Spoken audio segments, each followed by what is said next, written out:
ব্যথা বারবার মানুষের শরীরে যে ব্যথা হয়, ব্যথা হলো শরীরের অ্যালার্ম সিস্টেম।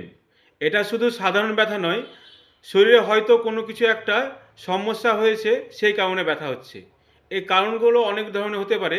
জলশূন্যতা, ঘুমের অভাব, স্ট্রেস, ক্লান্তি বা উচ্চ রক্তচাপ, শরীরের বিভিন্ন জায়গায় প্রদাহ।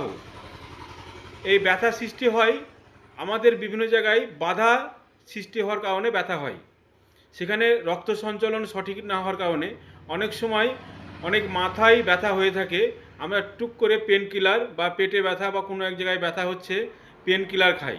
এই পেন কিলার খেয়ে ব্যথা চুপ করে থাকি, কিন্তু এই সমস্যার মূল কারণ আমরা ঠিক করে রাখি না। তাই আমাদের কোথা থেকে ব্যথা হচ্ছে, এই গোড়া থেকেই রোগ সারার জন্যে আপনার ব্যথাটা খোঁজা উচিত।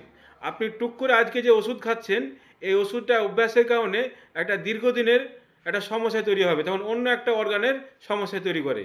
হঠাৎ করে ব্যথার ওষুধ না খেয়ে ডাক্তারের সঙ্গে পরামর্শ করে আপনি ব্যথার ওষুধ খান, কিন্তু গোড়া থেকে যদি রোগ নির্মূল করতে চান, আপনার এই ব্যথা বা প্রদাহ যেখানে তৈরি হচ্ছে, সে কারণটা খুঁজে বার করতে হবে।